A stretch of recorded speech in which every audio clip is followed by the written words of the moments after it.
a theater group in Concord, and so does Johnny. And so our group decided we would give a gift to the town this year and have this dramatic reading of the Concord players of the Christmas Carol.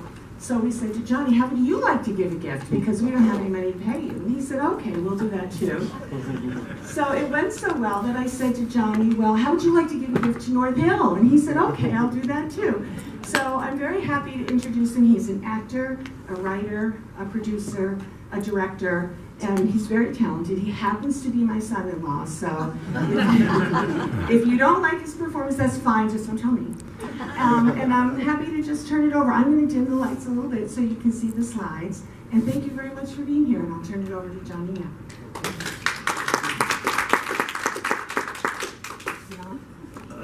Is this thing on? Oh, good.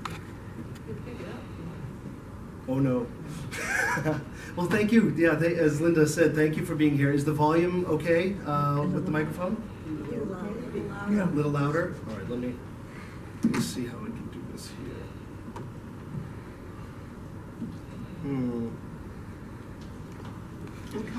Okay. How's this one? Is this one loud enough? No. No? Oh, there we go. There we go. Alrighty.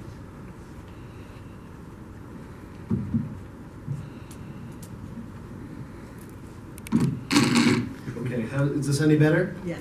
Okay, good. And I'm a projector as well. Projector. Anyway, ha ha ha. Let's begin, shall we? Marley was dead to begin with. There could be no doubt whatever about that. Old Marley was as dead as a doornail. Scrooge knew he was dead. Of course he did. How could it be otherwise? Scrooge and he were partners for I don't know how many years. Scrooge was his sole friend, his sole mourner. Scrooge never painted out old Marley's name, however. There it yet stood, years afterward, above the door, Scrooge and Marley. Sometimes people new to the business called Scrooge, sometimes Marley. He answered to both names. It was all the same to him. Oh, but he was a tight-fisted hand at the grindstone. Scrooge. A squeezing, wrenching, grasping, scraping, clutching, covetous old sinner. External heat and cold had little influence on him. No warmth could warm. No cold could chill him. No wind that blew was bitterer than he. Foul weather did not know where to have him. Nobody ever stopped him on the street. No beggars implored him to bestow a trifle. No children asked him what it was o'clock. Even the blind men's dogs appeared to know him, and when they saw him coming on, would tug their owners into doorways and up courts. But what did Scrooge care? It was the very thing he liked, to edge his way along the crowded paths of life, warning all human sympathy to keep its distance. Once upon a time, of all the good days of the year, upon a Christmas Eve, old Scrooge sat busy in his counting house. It was cold, bleak, biting, foggy weather, and the city clocks had only just gone 3, but it was quite dark already. It had not been light all day. The Scrooge of Door's counting house was open, that he might keep his eye upon his clerk. Scrooge had a very small fire, but the clerk's fire was so very much smaller that it looked like one coal. But he couldn't replenish it, for Scrooge kept the coal box in his own room. The clerk tried to warm himself at the candle, in which effort he failed. "A Merry Christmas, Uncle! God save you!" cried a cheerful voice. It was the voice of Scrooge's nephew. "Bah!" said Scrooge.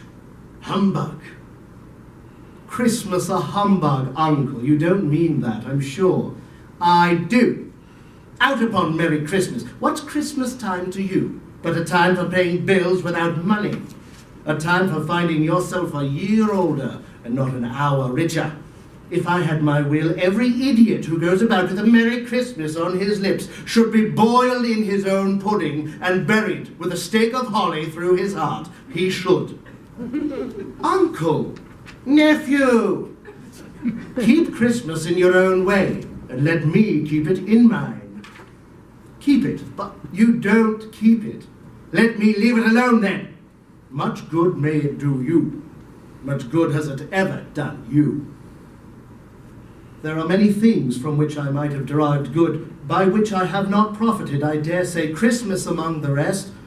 But I am sure that I have always thought of Christmas time as a good time, a kind, forgiving, charitable, pleasant time, the only time I know of in the long calendar of the year, when men and women seem by one consent to open up their shut-up hearts freely and to think of people below them as if they really were fellow travellers to the grave and not another race of creatures bound on other journeys. And therefore, uncle, though it has never put a scrap of gold or silver in my pocket, I believe it has done me good, and will do me good, and I say, God bless it. The clerk involuntarily applauded. Let me hear another sound from you, said Scrooge, and you'll keep your Christmas by losing your situation. Don't be angry, uncle. Come, dine with us tomorrow. Good afternoon. I want nothing from you. I ask nothing of you. Why cannot we be friends? Good afternoon. I am sorry with all my heart to find you so resolute. We have never had any quarrel to which I have been a party, but I have made the trial in homage to Christmas, and I'll keep up my Christmas spirit to the last. And so, a Merry Christmas, uncle. Good afternoon, and a Happy New Year. Good afternoon.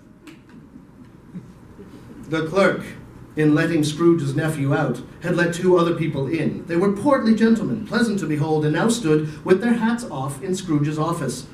Scrooge and Marley's, I believe.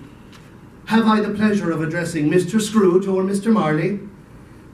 Mr. Marley died 7 years ago this very night. At this festive season of the year, Mr. Scrooge, it is more than usually desirable to make some slight provision for the poor and destitute who suffer greatly at the present time. Are there no prisons? Plenty of prisons, but a few of us are endeavouring to raise a fund to buy the poor some meat and drink, means of warmth. We choose this time because it is a time of all others when want is keenly felt and abundance rejoices. What shall I put you down for? Nothing. You wish to remain anonymous? I wish to be left alone.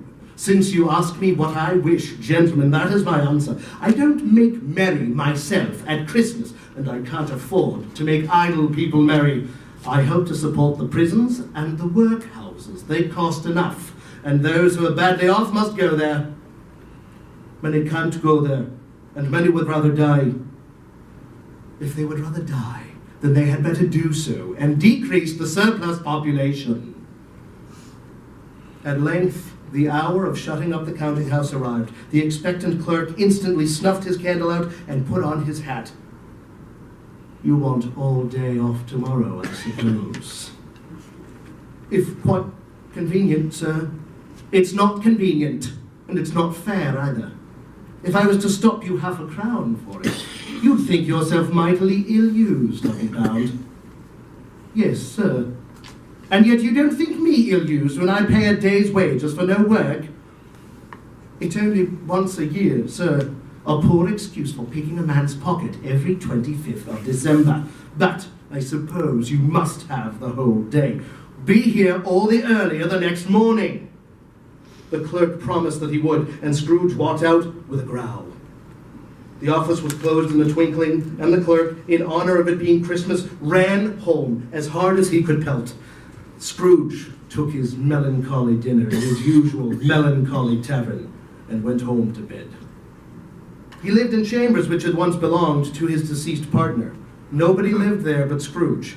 Now, it is a fact that there was nothing at all particular about the knocker on the door of the house, and yet Scrooge, having his key in the lock of the door, saw in the knocker not a knocker, but Marley's face. Marley's face, with a dismal light about it like a bad lobster in a dark cellar. As Scrooge looked fixedly at this phenomenon, it was a knocker again. He said, "Pooh, pooh," and closed the door with a bang. The sound resounded through the house like thunder. Scrooge was not a man to be frightened by echoes. Up Scrooge went, not caring a button for it being very dark. Darkness is cheap, and Scrooge liked it. But before he shut his heavy door, he walked through his rooms to see that all was right. Nobody under the table, nobody under the sofa, nobody under the bed, nobody in the closet, nobody in his dressing gown, which was hanging up in a suspicious attitude against the wall. Quite satisfied, he closed his door and double-locked himself in, which was not his custom. Thus secured against surprise, he put on his dressing gown and slippers and his nightcap and sat down before the very low fire to take his gruel. His glance happened to rest upon a bell that hung in the room for some purpose now forgotten. He saw this bell begin to swing. Soon it rang out loudly, and so did every bell in the house. This was succeeded by a noise deep down below, as if some person were dragging a heavy chain. Then he heard the noise much louder on the floors below, then coming up the stairs, then coming straight toward his door. A specter passed into the room before his very eyes. The same face, the very same. Marley! His body was transparent, so that Scrooge, observing him and looking through his waistcoat, could see the 2 buttons on his coat behind. Though he looked at the phantom through and through and saw it standing before him, he was still incredulous. "How now?" said Scrooge, caustic and cold as ever. "What do you want of me?" "March!" Marley's voice, no doubt about it. "Who are you?" "Ask me who I was." "Who were you then?" "In life, I was your partner, Jacob Marley." Can you sit down?" "I can." "Do it then." The ghost sat down on the opposite side of the fireplace. "You don't believe in me." "I don't." "Why do you doubt your senses?" "Because a little thing affects them. A slight disorder of the stomach makes them cheats. You may be an undigested bit of beef, a blot of mustard, a crumb of cheese, a fragment of an underdone potato. There's more of gravy than of grave about you, whatever you are." At this, the spirit raised a frightful cry and shook its chain with such a dismal and appalling noise that Scrooge held on tight to his chair to save him from falling in a swoon. "Man of the worldly mind, do you believe in me or not?" "I do. I must. But why do spirits walk the earth, and why do they come to me?"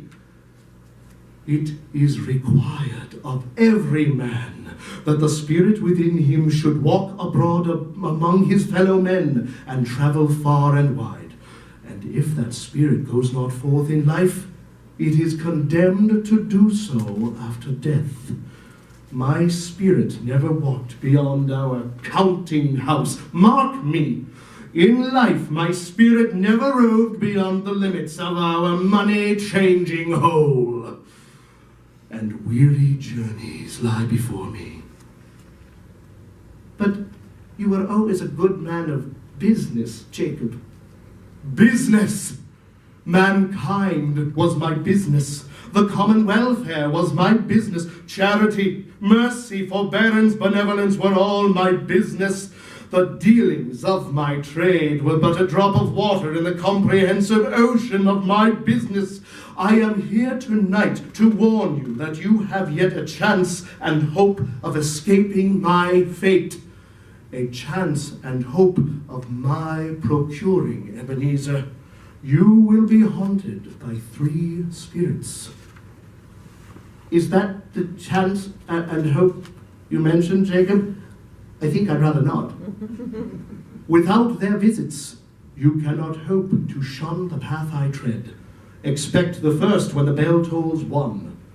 Look to see me no more, and look that for your own sake you remember what has passed between us."